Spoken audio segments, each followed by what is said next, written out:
Welcome to Season 4 of Just Wanna Quilt. I'm your host, Elizabeth Townsend Guard, and I am super psyched to be talking to all kinds of people about quilting and copyright, entrepreneurship, all kinds of things. This is the moment we've been waiting for. No hesitation, oh, we're at the door. We can feel it, we're not stopping now. We were lost, but we finally found it. So today we're talking to Jessica and Jamie, who are sisters and who are the founders of Sewtites. You all know these. These are the magnets that you use to hold things in place that are adorable and really, really helpful. We're talking to them about their entrepreneurial journey. I'm Jessica Green, and I'm calling from Billings, Montana. Nice. And Jamie's just coming back on. All right, cool. So Jamie, tell me your name and where you're calling from. I'm Jamie Trinier from Calgary, Alberta. Nice. And the first question we always ask is, and we'll ask of each of you, is tell us your first memory of someone sewing or quilting in your life. I'll go first, I guess. So it's our mom. She always made us clothes, Halloween costumes, and pajamas every Christmas. Do you have a favorite Halloween costume? It was actually probably one of Jessica's. She was a crayon. She was a crayon. Nice. What color crayon were you, Jessica? Do you remember? Magenta. And actually, my son has since worn it for Really? Halloween also. Yeah. I like that. My mom made my sister a double Or stuffed not magenta, maroon. Maroon, got it. My mom made my sister a double stuffed Oreo cookie costume, which has done the same thing. It's made its way through the generations. It was like a thing, you know. It was like my sister wanted to be a Oreo cookie, and my mom figured out how to do it. It was kind of remarkable if you think about sort of the ingenuity of that's moms. Awesome. Yeah. Awesome. Yeah. That's great. So tell me, so you two, we're talking. You are Sewtites. Let's talk a little bit about your journey and sort of how did this all begin. You're such entrepreneurs, and I've seen you at was it Quilt? Where did I see you? I saw you at QuiltCon, I think. Were you at QuiltCon? Yeah. It could have been I Quilt think it Market was- or QuiltCon. Yeah. Okay, cool. Awesome. So tell us a little bit about how this all began and sort of your journey, your entrepreneurial journey into, and what it is exactly, in case people don't know. Okay. Jamie, do you want me to or do you want to? You can. Okay, so Jamie and I are sisters, and a few years ago, my parents, this is like the long version, so I'm not sure what you're going to do. We like the long version. We're all about the long version. Yeah. Okay. And so my parents actually have been entrepreneurs their whole lives, and they had some friends who had an online business, and they were like, we want to start an online business. And I'm a graphic designer and a marketer, so they were asking me, like, let's start one together. And so we brainstormed some ideas, and then Jamie and my mom have always loved quilting and sewing, and Jamie's always kind of considered opening a quilt shop or taking over one or something like that. And so we were like, well, let's have a subscription box, fabric subscription box. So we actually started out as that, and we were a modern fabric subscription box. It was called Colsita. And with that, we originally kind of had a few kits and things that we were trying to do. We were sending out, things for bags and things. And Right. Jamie was making one of the bags and kind of doing some, sample sewing type of a situation. And she was sewing a leather handle on a bag. And of course, you can't use straight pins with, like, a straight pin will leave a permanent hole on it. And you can't use clips because where you're sewing it is away from the edge. So she used some magnets, and she was like, look at my great idea that I came up with. I used magnets to hold this on. I'm like, that is a really good idea. And that has to be something that other people have as a problem. Right. We should think about, marketing that idea. But we were working on that business. And so we just kind of continued to work on that business. But then we were going to QuiltCon about a year later, and we wanted something to hand out to attendees to get them to come into the booth and engage with them. And so we were like, remember that idea, and maybe we should test market it here. Let's get some prototypes made up, give it a name, and hand them out for free. And so that's what we did. And so I think that was in 2018 in Pasadena.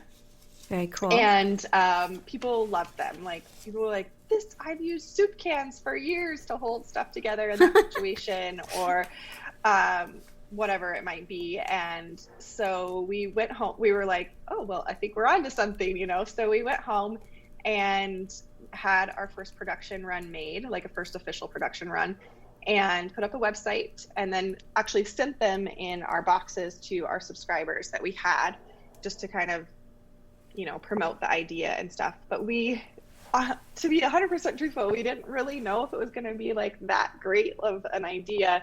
And we just kind of put it out there here and there, but we didn't do a whole lot with it as far as marketing it. And then right before the following fall quilt market, we started getting calls from distributors. Like, they started calling us. So cool. And saying like, oh, we really like this idea and we want to carry your product. And I'm like, well, they don't even have UPCs on them yet. Right. They're not even really.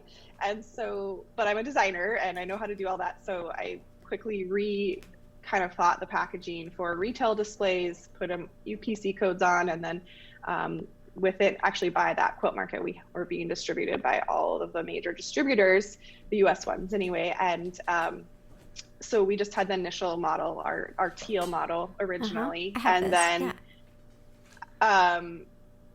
Jamie, do you want to add anything that I've said? So I'm going to so ask far? you a bunch. So I'm going to ask. Let's go back. Yeah, let's go back just a little bit and sort of tease out a couple of things. Tell me a little bit more about your subscription business, that model, and sort of what you were doing with that, because I think that's really interesting. And you don't do that anymore, is that right? No. So it really. Well, June, do you want to talk? Well, it ended up being not successful. Our goal was to have one modern fabric line per month, and people could get, fat quarters or half yards. And it just didn't work out, which, that is fine, so I think, hugely. And I think sort of as our sort of entrepreneur, sort of spotlighting an entrepreneur, I think that's super, super important. That like being an entrepreneur isn't being stuck in one place or on one idea. It's kind of the nimbleness of recognizing what's working and what's not working. And, this concept of minimum viable product or pivoting or all of these things, I that's what I hear in your story, that you started out in one spot and then tried something, and then suddenly this is the thing, and that you felt comfortable pivoting. And so I wanted to sort of that moment of recognizing, oh, this works, this part doesn't, but this part does. I'm curious about how easy was that for you to give that part up and recognize you were kind of, as I said, pivoting to a different product. Well, I don't think it's ever really like super easy, because obviously there's a element of feeling like a failure when you have to do that, or at least that's how I felt initially. We knew the subscription box, it wasn't sustainable, and so we had discussions about it and what to do about it. And at that point, Sewtites were already starting to be sold to distributors and things like that. And so we had discussions about, okay, we'll give Colsita one more quilt con. One more quilt con, we'll have a Colsita on this side and Sewtites on this side and do them both. And then it was Christmas time, right before, I guess it would have been the Nashville show. And we were discussing our booth layout and drawing it out and how we were going to do it. And we just looked at each other and we're like, we just can't do two anymore. Like, we just have to stop with Colsita and focus our efforts on Sewtites, because that is a sustainable business. Yeah. No, I think that we really, go ahead. Sorry. We really needed, the business probably, it could have been successful, but it needed a lot more time, a lot more investment, and way higher economies of scale. And there are some subscription box out there that are really successful and already, in that space. Ours was trying to just be fabric, like no notions and stuff like that. But I think it could have been, but it was also, yes, very much like we're putting because when you're cutting fabric and you're doing all these things, we're putting all of this effort and money into this business that's going to take probably more like years to be ultimately successful. Yeah. And we have this other little thing here that's like so weird, really right? Almost like easy, exploding, and it's like simple, and it's people are taking it, just like we don't even hardly have to market it because people are sharing about it, person to person. So it was definitely like this kind of like we just need to let go of this idea of the fabric part and go with. No, I like that. I mean, I think it's really important for entrepreneurs to hear that. We've had that same experience. We spent 10 years on this one project. It was really research in depth and like hard, and we had so many plans and business plans, and it was very resource heavy.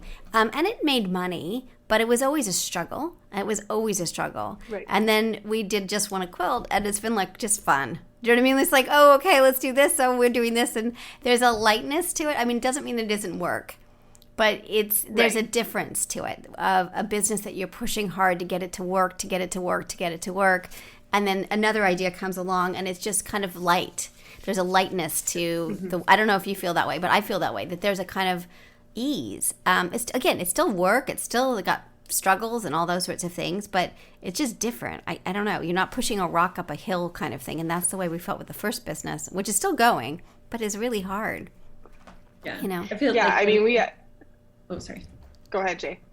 When we decided, sitting at my kitchen table that we were going to let the subscription box go, I know personally I was, but I think we were both just like, oh, yeah. And we, cheers to a glass of wine and like, let's move on. And and it was so much lighter. Yeah. And this one's almost like, I kind of describe this business almost as magical. It's kind of, it is so much different. It is work too. And Jamie and I both have careers outside of this as well. So it's still, in the startup phases, it's still our sort of side gig and everything. So the amount of time and effort we were investing in the subscription box was really heavy weighted feeling. And this one, it's like, the time we invest, we know we're going to get return out of. Yeah.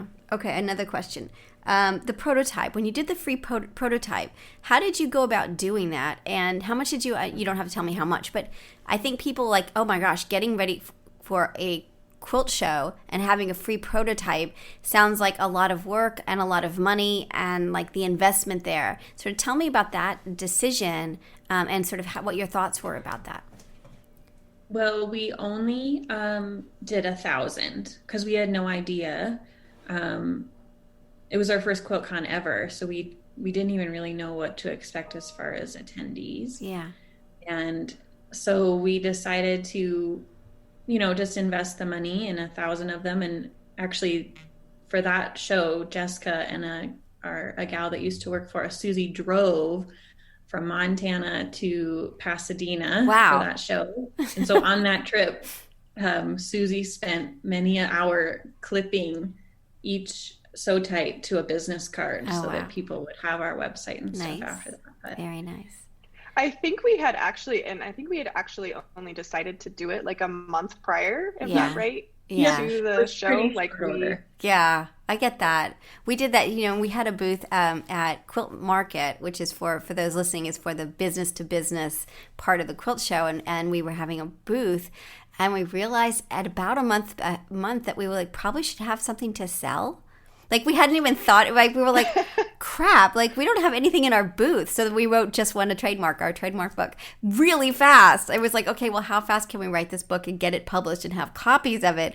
So there is this kind of funny entrepreneurial moment where you're like, oh, right, if we're gonna we have a month to do this. So okay, so you did it in a month. How did you manufacture them? Did you make them yourself? Did you what were the prototypes like for those entrepreneurs out there? Like, how did you decide what you were doing for your prototype?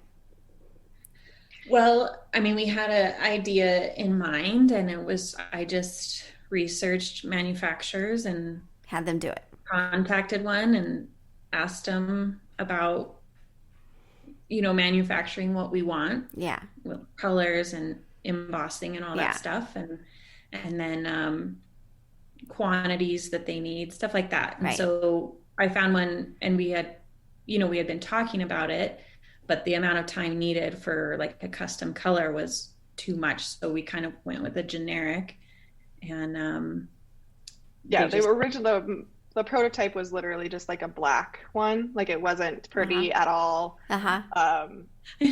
But it was still the function of what we were Right. trying to show people. Totally. Yeah. That is so cool and exciting. I just can imagine. Now, so when you got there, in my entrepreneur, I'm like getting excited at like the entrepreneurial side, because here you are, you're like, okay, we're going to take this thing, we're going to try this. It comes from your own experience, and then you're at this market. So tell me the experience of being in that booth and starting to hand them out. Is that what you did? Is just handed it out to people, or sort of what happened when you were there? well, it was our mom. She was in charge of being like at the front of the booth, handing them out and telling people about them. Uh-huh. That's so great. And so she just had a stack in her hand, and anytime anybody would walk by, she would say, In their face. That's really great. And how quickly did you know people were getting excited about them? Well, we could see it on their faces, like, like wow, like I could use this in so many places. Originally, it was intended for bag making, but then, the uses kind of grew from there. But Hugely. we could see it on their faces and their excitement about them Very cool. there. Okay, but let's. Yeah, it was. Okay, sorry. It Go was ahead. kind of an interesting, it was an interesting thing because, we're like handing people these things that they're like, at first, they're kind of like, what are you giving to me? And like, what trap am I going to be put in here, But then as we start to explain to them what they are, and we had little kind of like demos to show them too, they were like, oh, and then I think, because we only had 1,000 and we were just handing out one to each person, I think we ran out completely within the first day and a half or That's two really great. of the show, and then we had people coming to the booth asking, and we're like, sorry, Now, were you taking orders for them at that point, or you just were what did you have a plan of if people liked them, what to do? No, we had no plan. We had no plan. I like that. I think Jessica had a shell or a website up. Uh-huh. But No, I think I got it up when we went home. I like that. But it's great. It's we good. honestly, I think we were so into trying to get the subscription box going that we really didn't. I mean, we knew it was a good idea and knew we needed to put more effort into it, but we didn't really do much until, and then I think later that summer, that's when we did our first manufacturing round of the first teal ones. And then you went to what was the next show? The next major show you went to? Well, we actually started selling them before we got to it. I mean, Quilt Market was the next one, but when we got the manufacturing run in, I sent a couple of emails and to bag shops to see if they wanted to carry them. And one of them was Janelle with Emmeline Bags out of Alberta, actually, up by Edmonton. And I think she's the one that showed it to her Checker distributor. And then that's so cool. I think that's how they got our name. And then they contacted us. And then they contacted you. Mm-hmm. Insanely cool. And now you're like... we kind of like, we still also like... Continue. Oh, sorry. I don't know. And then we also, because the price point is so much higher than straight pins, even though it solves a problem that nothing else on the market does, we kind of were like, are people really going to pay this much money for this product? Like, it just seemed like a huge leap mentally for us, but turns out, since it solves a problem that nothing else does, it's not a problem. Right. And I know that I want to talk about the Tula Pink connection and sort of where you are now. But it also seems like people who do English paper piecing, EPP, really like your product, that it solves a problem, kind of like the bags. Did you know that at the time? And sort of tell me a little bit about that side of the market, because I imagine that's really it really, I mean, I've used them for EPP. There's like literally you can't go back after you do it. You know, you're like, okay, well, why was I doing it any other way? And so I'm curious what happened with that. So we, because of the fabric subscription box, we had met people at, you know, these different markets and QuiltCon and stuff. And Jamie also has been she's a quilter and a sewist, and has been following, you know, has been a Tula Pink fan forever, has known some of these industry names. And we just, you know, we kind of had gotten to know some people. And then, well, and we'd work with Kitty Wilkin, Night Quilter. We had put some of her quilt patterns that were like, what was that called before? Quilt Theory, that she was a part of, and they were like postcard sized patterns, and we put those in our subscription box. So we've kind of gotten to know her through that. And then she said to Jamie, like, I think that these could really work for English paper piecing. Like, I think I might find them useful. So we sent her some, and really she was the catalyst for the EPP. That's really cool. Use, because, and so she just had, you know, we had the turquoise ones, and she was like, these are, you know, they worked great, but they were a little bit big for like the hexes and stuff that so many people are doing. And so then that's when we decided to produce the minis, the purple ones, the smaller ones, and the dots, the orange ones, to be used in that smaller application, both for English paper piecing and like applique and wool applique and things. And so we launched those at the following QuiltCon. Actually, we didn't do it at market because we had already booked a QuiltCon booth. We actually haven't, only had one quilt. Well, we've never had a quilt market booth. We've had one quilt festival booth. Oh, interesting. But we've just networked at like quilt market and things like that. And so we released those at the Nashville QuiltCon. Right. I was at Nashville. Right. Yes. Right. So insanely cool. Okay. So now you've got dots and minis and all kinds of other stuff. You've got a full line. You're distributed. I suspect you're everywhere. People know Sewtites. You've got the trademark on Sewtites, right? I know that you have that because I looked it up. Super awesome. And you now have the Tula Pink Sewtites. So tell me a little bit about that part, about having a celebrity like that, having and they're really cute, right? Aren't they hearts or something? They're very, very cute. Yeah. So tell me a little bit about that. Well, it started at one of the markets. We stopped by her booth and gave her a sample, but you know, like, I mean, I don't know if you watched the video from when she launched the Tula Sewtite, but yeah, she got really, you know, it was so adorable. Yes.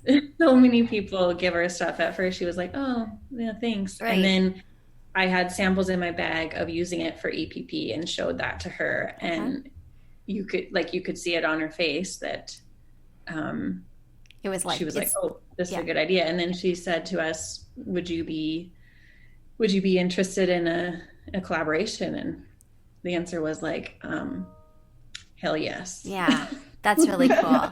I think it was a year later that we saw her again and kind of checked in and stuff. And she was like, oh, I recommend your product to everyone. I require it on my class list, this and that. Right. And really then she did say, like, I do think it was her, like, ooh, could we do like a Tula model? And we're like, we can figure that out, you know. And how much is she involved in designing it? And sort of how did that go, like in terms of creating a licensing deal with someone like that? Was it exciting? Was it hard?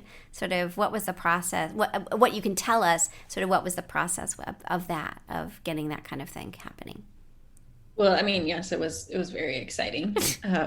But it wasn't, you know, she collaborates with so many people that, you know, it's just a standard. She kind of just has a standard licensing contract agreement, right? And then she's the one that came up with the heart. So then it was just collaborating with her on the shape that she wanted and the color and things like that.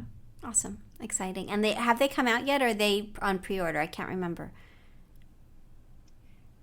So that's been one of our, I mean, there's always learning in business, right? And probably this is, so we we didn't know how many to project to sell. So we just she's talked about our products on some other YouTube channels and things.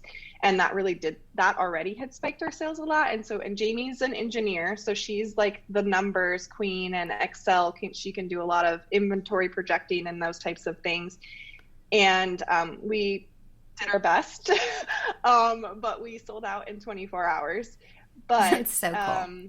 Turned out that was actually a silver lining, like not terrible of a thing that we didn't have enough, because once people started receiving them, there was a defect in the adhesive used. Our manufacturing partner team had done something a little differently than they'd done on all of our models, and we didn't notice that, and it wasn't confirmed and whatever. So it was one of those big lessons. So we basically had to email everyone who had ordered them and say, we're so sorry, this has come to light. And of course it's on the Tula Pink item, like, right, this of course is right. just right. we're losing mortifying, this, right, you know? exactly, right. And so, but we figured out what the issue is. We're getting more made, and we're actually still dealing with the ramifications of that. We haven't gotten the replacements in yet, but we've asked everyone who's got ones that are basically the magnets coming out of the plastic part of the heart and not staying together. Some people are like, I can glue them back together, no problem. Other people are like, yeah, please send me the replacement ones, which is totally understandable. And so, and then we had actually some more in production already, because we knew we probably had underproduced. Yeah. And so we were trying to queue up, but we had to scrap that as well. And so we are still reproducing those. And people have been really, really gracious for the most part, and understanding and patient and everything. And then just appreciative of our willingness to communicate with them and to send out replacements and to make sure we're making it right. Yeah. That's and nice. So we do appreciate that. Yeah. And, lesson learned for us, make sure every little detail is checked off when oh my gosh, we developing new try. I models. mean, that's the thing that's so interesting. Again, like I go back to my experiences and I'm like, it's not like you wanted it to have that happen, right? That's the last thing you wanted, is for it to go, Right. So we all try our very best, and then things go wrong, and it's just how people handle it and how people respond. And I think it's really great. Now I'm at your website at Sewtites, and you get 5 of them. Is that right? 5 for $25.85. Yep. Okay. Okay. And you can do it through PayPal, GPal, like all the regular shopping things. Let's see if I can do it. Okay, hold on. I've got a couple of impediments, like the cat. Oh, mine's right there too. Okay. Awesome. Super easy. Just buy them. Oops. Okay. I'm having trouble because I can't remember. Yep. And so they are being queued up to be sold at, we sell everything through distributors to local quilt shops and independently owned retailers as well. So a lot of retailers all over the world have them for pre-order for people to purchase. And hopefully they'll all be able to receive them. We're hoping we're going to have them here by mid-February. But we're telling them March 15th just to not right, just so you have a little bit of cushion. Right, it's better to be like, look, it's early, as opposed to like, where is it? Yes, well, cool. Well, I'm going to order some. I'm super excited. I'm a super duper Tula Pink fan, and they are so insanely cute that I'm definitely going to order some once I can figure out what my password is to my PayPal account. But I think that it's so insanely great. So let's talk a little bit about a couple more things. One is the intellectual property and the business side of it. So tell me a little bit about that journey. You already were a business with your first the subscription box. Is it the same company, or sort of how did you tell me the businessy and the intellectual property side?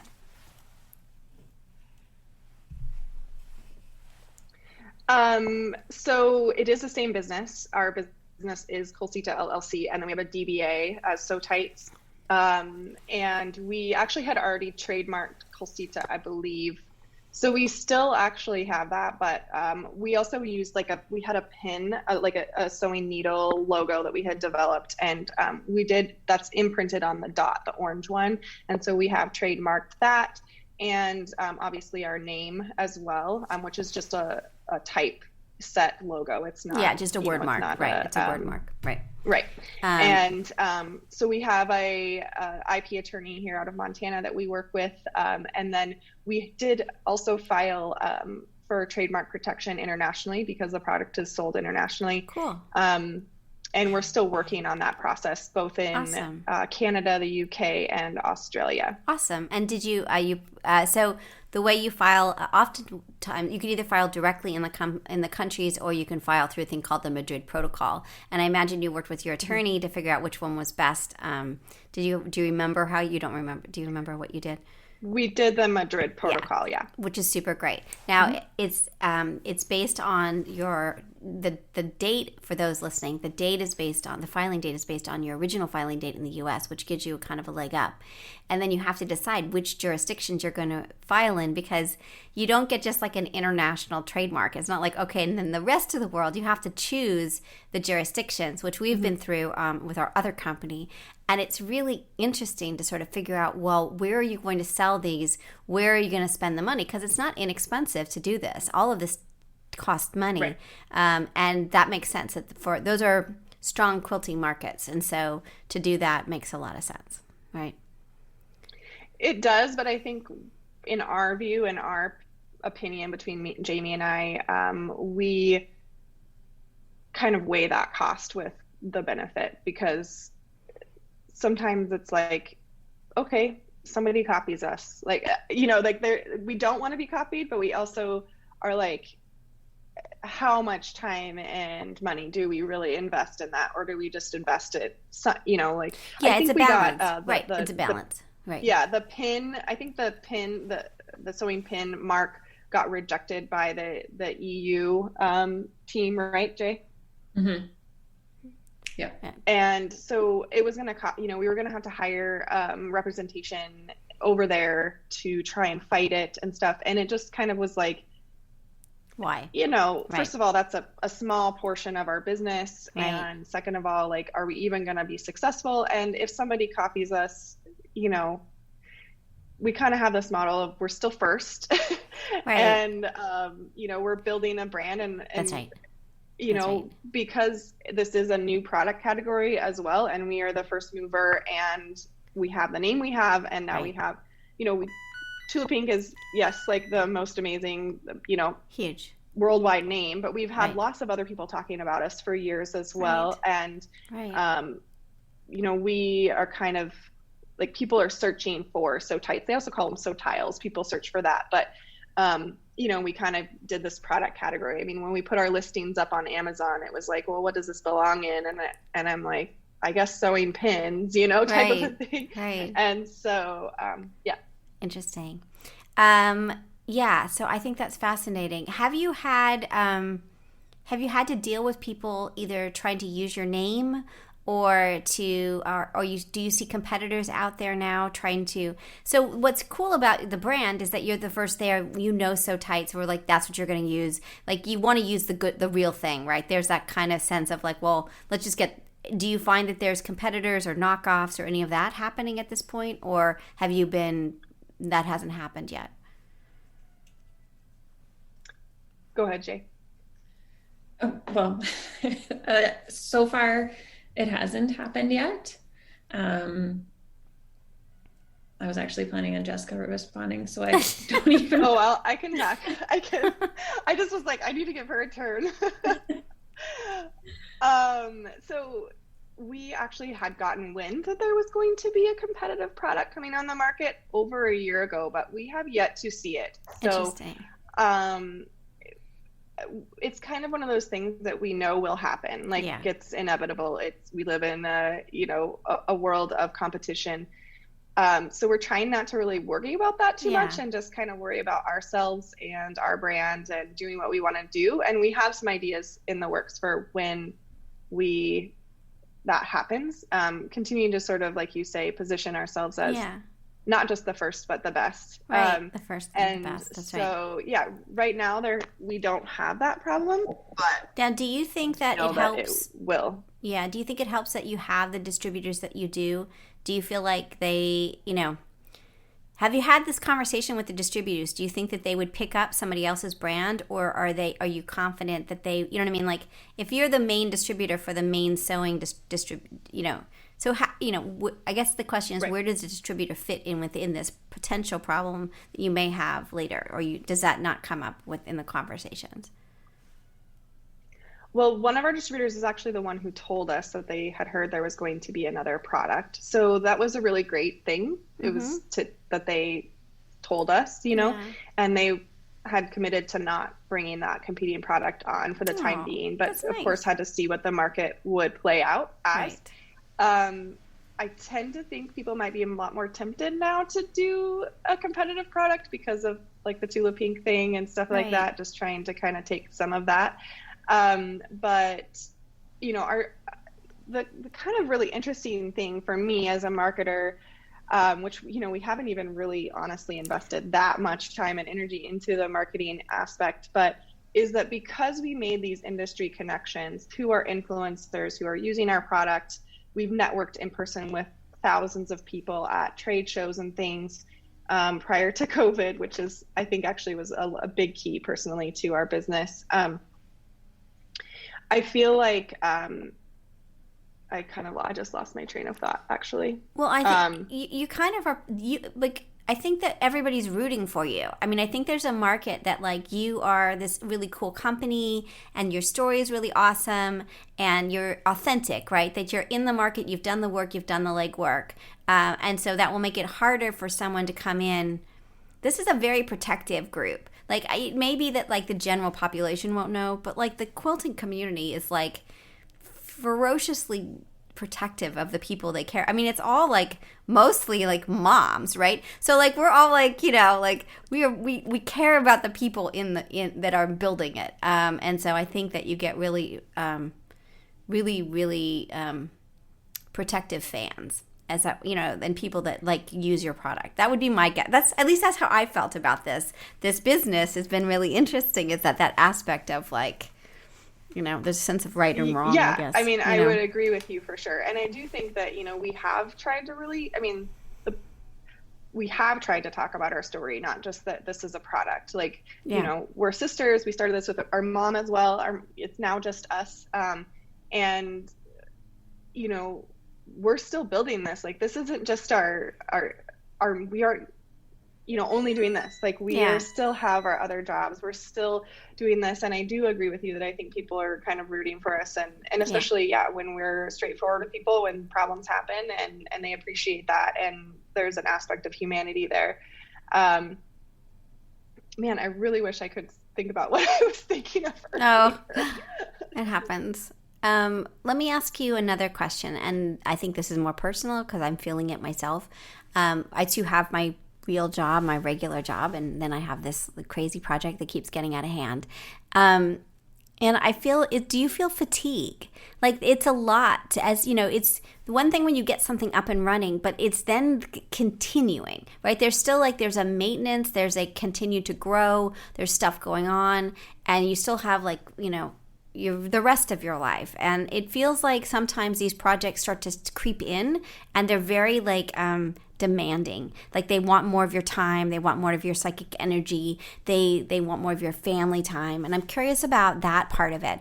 Like, being successful or having something grow, we don't really talk about that as entrepreneurs as much as we should, because there is a toll to that in a strange way that's different than the toll from the subscription boxes. That's a different kind of thing. So I'm curious what you're feeling at this point with the product. I think Jamie should answer this one first. I also have an answer, but I think she should talk first. Well, honestly, like this summer, I mean, obviously there's been a huge amount of change for everyone this year. My day job is very demanding. Sometimes, it sucks the life right out of me. And then just COVID, my husband got laid off, all these things, there was really not a lot of brain space left for Sewtites. So I really wasn't the best business partner for the last couple of months. And it was just heavy. I just couldn't, because it's usually something I work on either at lunch or at night. And this summer and this fall, by nighttime, there was just nothing left. I get you it. know? I totally get it. And then, I mean, all the excitement of the Tula launch, obviously that's enough to like give you a kick in the behind. So it's back to exciting, and I want to give it the brain space again. But there for a few months, there just wasn't anything there. Luckily, Jessica was there to like pick up my slack. Yeah, I mean, that's nice to have a partner. I mean, that would be sort of that it's not all on you. Jessica, how are you feeling about all of it?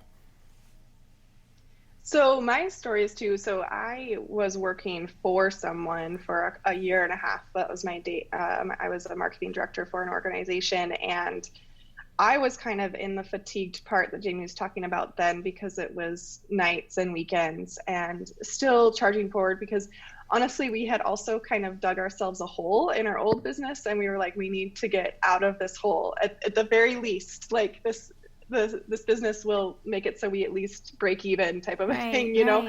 And we were building our inventory and everything. I mean, so we were reinvesting a ton of energy, but we hadn't personally seen much. We hadn't personally seen much return and put money back in our own pockets quite yet. But at the end of the year, at the end of this past year, we were able to do that. And it did turn out that COVID also, has kind of increased the sewing and quilting industry as a whole, because people are home more and sewing more, in my perspective. But I went back out on my own freelancing graphic design and marketing in February. So I had a little bit more time to invest in it. But of course, all the COVID and everything it's the same story, And, but I started, because I knew Jamie. I mean, she's like, oh, I haven't been a good business partner. But the thing is we are sisters. We carry each other at different times. And while I was working a full-time job for somebody else and doing this, I was also a single mom and everything. And so, she did a lot of work at that point, and she was really carrying a lot. And, so it was like, well, she's sole breadwinner in her household now. And, she's got all this stuff going on. And so it's my turn to invest a little bit more time and energy in that. And so, yeah. And then I started kind of, my new partner in life happens to be like somebody who's really good at kind of search engine optimization and knows some of the things that I don't really know. So that's been kind of fun. And also I really decided, I don't know, there were little things that I'm like, I think this is really going to turn into be something really great. And, so I have some ideas of things that we're going to be doing in 2020, just to, you launch a business and you're kind of like, this is fun, but, oh, you got to go. No, 2021. Oh, 2021. Yeah. We're 2021 now. It's so true. Some ideas that we're going to, research and do to just, make our business really what we want it to be, I guess. And kind of the possibilities are endless in some ways, and it's just like we have to decide what we truly want to invest our time and energy into. I love it. I really do. I think it's amazing. Well, I think this is a really cool story. I think that we are trying to, this year, I'm trying to be more deliberate on who we interview and sort of what we do. And so for you to be our first sort of entrepreneurial conversation is just really exciting. I know it's taken us a long time to get here because of a variety of reasons, but I just can't wish you more. I mean, I just wish you everything you dream, because I just think your story is great, and you both are amazing, and I will be buying them when I can figure out. This happened. I keep thinking that it's good that I can't remember my PayPal because I keep wanting to buy things, and I think it's a good thing to not remember your PayPal password, because it keeps you from buying things at like 2 a.m. But I got time to know that. Well, this is just and amazing. One other kind of like success that I would love to share with you. Sure. I think it's an aspect of our business that we don't probably talk about enough. It's on our packaging and everything, but one of the things that we really cared about when we launched is to be as socially conscious as we could be, and meaning having some right. I wanted to ask you about that. Yeah. Go for it. Yeah. And so we dedicated ourselves to donating a percentage of profits to FCCLA. That was the organization that we chose because we wanted to do something that was related to sewing if a child chooses. And of course, since we're moms, we care about kids. And so we just kind of picked FCCLA to donate and support. And we were able to make our first donation, and we decided instead of donating to like the corporate chapter, which would, the corporate office would be fine, we decided to see if our high school, like our Alma Matters chapter, could use the funds that we had available from 2019. So, and they were like, yes, all of it, because it's been really hard to fundraise during COVID for them. Yeah. And so we were able to donate over $2,600 to them. That's and so great. Actually just gave them the check last week for it. I mean, of course we had So it tell for us a little bit. 2019, but That's so cool. Tell us about what FCCLA is.